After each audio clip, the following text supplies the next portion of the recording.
Hello hello. पता चल गया वहाँ ट्रेन कोई आई हुई थी। हाँ तो फिर स्टेशन क्यों बोल दें जवाब, जैसे वहाँ पे बड़ी अच्छे जवाब देते रहे हैं। आप रेडियो स्टेशन देख के आए हो तो वहाँ पे अगर कोई ट्रेन ही नहीं खड़ी थी तो स्टेशन कैसे हुआ? तो क्या देखा फिर आपने वहाँ? ट्रेन तो थी नहीं। अच्छे से बात करें, जैसे मैं समझता हूँ सवाल को समझे और जी। क्या आपने अंदर क्या देखा, कमरों में जाके क्या देखा? हमने तो देखा कि जैसे पहले पुराने ज़माने में चलते थे रेडियोस के, कैसे लगी थी बहुत मिलती थी देखी, और कैसे रिकॉर्डिंग करते हैं ये देखी हमने, कैसे एंकर। ठीक है। और आपने वहाँ किसी को बोलते हुए भी सुना? बोलते हुए भी देखे। प्रोग्राम रिकॉर्ड करते हुए देखा, प्रोग्राम चलते हुए देखा। चले वेरी गुड। और आपने उनका इंजीनियरिंग डिपार्टमेंट देखा? तो ये बड़े बच्चे बताएंगे, आप बताओ बेटा। हाँ आप बताओ कि आपने वहाँ इंजीनियरिंग डिपार्टमेंट देखा, उन्होंने आपको ब्रीफ किया होगा इंजीनियर ने कि जनाब ऐसे यहाँ पे हम रिकॉर्डिंग करते हैं, ये आवाज़ आपकी कैसे फिर इतनी दूर तक मोबाइलों में रेडियो में कैसे पहुँचती है, बताया उन्होंने? क्या क्या बताया उन्होंने? उधर एक बड़ा सा स्टेडियम लगा था, उसके जरिए उन्होंने कहा हमारे सिग्नल जो सारी जगह में। हाँ जब हम बोलते हैं तो वो सिग्नल की सूरत में जाते हैं, और जैसे टीवी का एंटीना वो सिग्नल्स को कैच करके हमें तस्वीर दिखा देता है, आवाज़ टीवी के ज़रिए हम तक पहुंचती है। बिल्कुल इसी तरह पे रेडियो पे होता है कि वहाँ पे जब कोई रिकॉर्डिंग की जाती है या लाइव बोला जाता है तो वो वहाँ पे बड़े बड़े खंभे लगे हुए हैं, उनके ऊपर डिश लगी होती हैं, उनके थ्रू वो हवा में उनको बखेरते हैं। ठीक है। फिर हमारे इन मोबाइलों में और रेडियो के अंदर भी ऐसे सिस्टम होते हैं कि जो उन लहरों को खींच के आवाज़ में दोबारा कन्वर्ट करते हैं और वो हमें आवाज़ जो है वो सुनाई देती है। ठीक है। वैसे कभी आपने रेडियो, आप में से किसी ने सुना? कभी किसी ने रेडियो पे कुछ सुना? आपने सुना? एफएम या दूसरा? एफएम कौन सा? एफएम उसके भी सॉन्ग्स होते हैं। बस सॉन्ग होते हैं। कौन सा एफएम आपने सुना? 101, 103, 101। इस रेडियो पे जब आप गए थे वहाँ 101 का एफएम था? आपने वो भी विजिट किया? गए थे अंदर, लेके गए थे? तो वहाँ कौन थी इस वक्त जो डीजे, कौन काम कर रही थी? या लड़का था या लड़की थी? लड़की। क्या नाम था उसका? उसने नाम नहीं बताया? नाम बताया था उन्होंने, और बल्कि वो हैप्पी हुई थी, और वो जो प्रोग्राम लाइव कर रही थी उसकी मदर ने उसको बताया, यानी किसी उसके ऑडियंस ने बताया कि मेरी बेटी भी आई हुई है स्कूल के साथ वहाँ पे। तो उसने उसकी भी अप्रिसिएशन दी वहाँ पे इस बात की कि उसी हमारे इदारे के रेफरेंस से बच्चे बता के आए हुए हैं ना घर में, तो इस रेफरेंस से इन्होंने बहरहाल एक इन्होंने अच्छा काम किया, वो बार बार अप्रिसिएशन दे रहे थे कि लाइन नहीं तोड़ी वहाँ पे इन्होंने अपनी। मैंने देखा कि वो दुकान पे भी जाते थे ना जापान में सर। हाँ दुकान पे भी कोई चीज़ खरीदने के लिए जाते थे तो क्यों बनाते हैं, लाइन बनाते हैं। ठीक है। अच्छा वो फिर हमारे तो यहाँ ये होता है ना कि ये काउंटर है, हम तो ऊपर ही चढ़ जाते हैं ऐसे। नहीं, उन्होंने 2 फुट के फासले के पीछे कदमों के निशान बनाए होते हैं, तो जो पहला बंदा होता है उसने वहाँ खड़े होकर बात करनी होती है, काउंटर के साथ टच नहीं करना होता।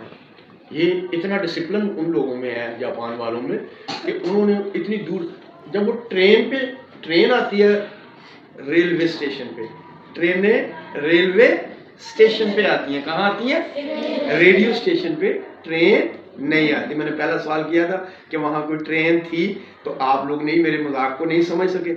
तो जो ट्रेन होती है, आपका जवाब ये चाहिए था कि ट्रेन तो रेलवे स्टेशन पे होती है, रेडियो स्टेशन पे नहीं होती। रेडियो स्टेशन पे तो प्रोग्राम जो है वो रिकॉर्ड किए जाते हैं या लाइव प्रोग्राम जो है वो नशर किए जाते हैं, ब्रॉडकास्ट किए जाते हैं। ठीक है। तो वहाँ ट्रेन का तो कोई काम नहीं। स्टेशन तो हम कहते हैं उस जगह को जहाँ पे ठहरा जाए, ठहरने की जगह, रुकने की जगह। तो ये रेडियो की रुकने की जगह है, इसलिए इसको रेडियो स्टेशन कहते हैं। टीवी स्टेशन इसी तरह होता है, जहाँ पे टीवी के प्रोग्राम होते हैं उसको टीवी स्टेशन कहते हैं। ठीक है। तो ये जो जापान में मैंने ये देखा कि वहाँ पे दुकान पे भी लाइनें बना के लोग काम जाते हैं, आते हैं। फिर एक और उनमें मैंने बात देखी कि वो पेशेंस उनके पास बहुत थी, सब्र। वाह, क्या होता है सब्र? सब्र क्या होता है? हौसले से किसी चीज को बर्दाश्त करना, उसे क्या कहते हैं? पेशेंस। क्या कहते हैं? पेशेंस। पेशेंस उनमें बहुत होती थी, मैंने ये देखी है। उनके माथे पे बल नहीं पड़ते थे। हमारे तो यहाँ इशारा खुला है ना, तो मेरी गाड़ी स्टार्ट नहीं ना हुई तो पीछे से किसी ने आगे मेरी गर्दन पे एक थप्पड़ मार देना, तो चल नहीं रहा, सारी ट्रैफिक रोकी है ना। वो लोग इस बात को बड़ा बड़ा महसूस करते हैं, वो बहुत सब्र से काम लेते हैं।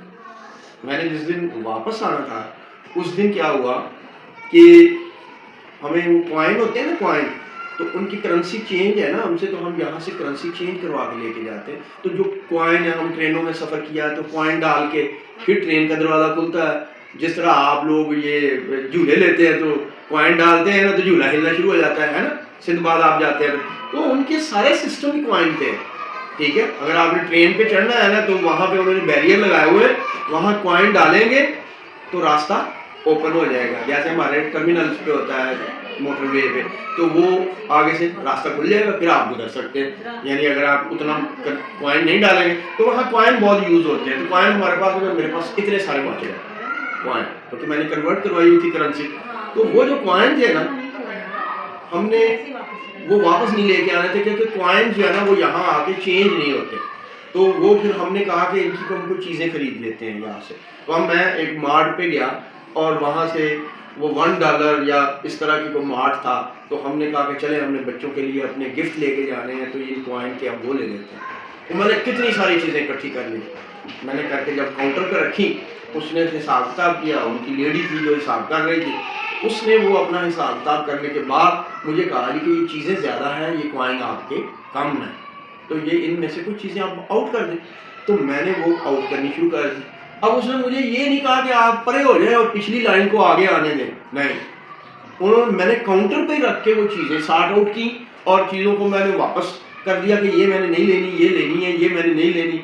फिर मेरे पैसे कम पड़ गए। फिर उन्होंने कहा, मुझे को 15 मिनट ऐसे लगे, मेरे पीछे एक लंबी लाइन लगी हुई थी जापानियों की जिन्होंने चीज़ें लेनी थी, लेकिन किसी एक बंदे ने भी मुझे नहीं रोका, नहीं टोका कि आप साइड पे होके ये काम करें, हम लेट हो रहे हैं। उन्होंने उस वक्त तक ना, उस खातून ने कहा जो काउंटर पे थी, उन्होंने उस वक्त तक जो है ना वो मेरे साथ हेल्प की चीज़ें निकालने में और उनकी वैल्यू जो है वो एस्टिमेट करने में कि आप आराम से काम कर लें। और उसमें मुझे 10 से 15 मिनट लगे, लेकिन पूरी क्यू में से कोई आदमी, किसी के माथे पे बल नहीं आया, कोई बोला नहीं।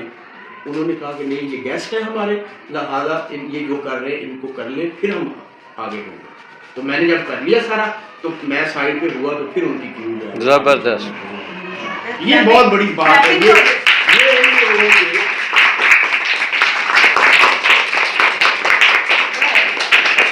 जो है कितने डिसिप्लिन्ड हैं वो लोग, ठीक है।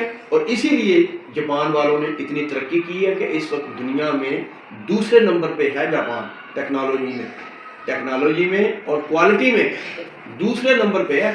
सबसे पहले नंबर पे जर्मन है और दूसरे नंबर पे जापान।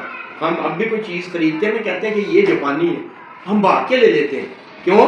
कि इतना एतमाद है लोग दुनिया को उन जापानियों पे कि इन्होंने जो चीज़ बनाई है ये बिल्कुल ठीक होगी, इसमें कोई भी गड़बड़ का खतरा नहीं है। इतना उन्होंने अपना पूरी दुनिया पे जो है वो एतमाद कायम किया हुआ। तो ये सिर्फ उनके इस डिसिप्लिन की वजह से है, उनके मैनर्स की वजह से है और उनकी इस एजुकेशन की वजह से है जो वो अपने स्कूलों में बच्चों को जो है वो देते हैं, ठीक है। तो ये डिसिप्लिन आपका ये जान के मुझे बहुत खुशी हुई है कि आप लोगों ने रेडियो स्टेशन पे जब गए तो आपने वहाँ लाइन नहीं तोड़ी। आपको पता है मैं भी रेडियो पे काम करता हूँ, इस रेडियो में मेरे सर ताहिर जिनका नाम ले रहे थे, मेरी 2-3 दफ़ा गुफ्तगू पे भी बात हुई, यही वो सर ताहिर हैं। और इन्होंने पहले से कहा हुआ था कि वो बच्चे हमारे पास लेके आने हैं जो रेडियो स्टेशन के लिए सिलेक्ट होंगे, ठीक है। तो अपने लिए क्लैपिंग कर दें एक दफ़ा। तो मैं वहाँ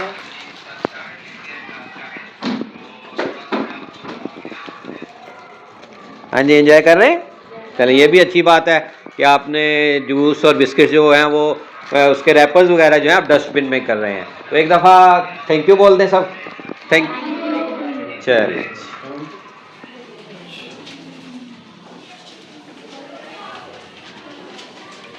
उसमें मैटर बहुत साहब मैं पॉजिटिवली करते हुए कुछ ना कुछ ऐड आपको मिलता रहेगा इंशाल्लाह जैसा मेरा मिजाज है उस पर ऐसी चीज़ें अडॉप्ट करते जाएंगे। चलो बच्चों।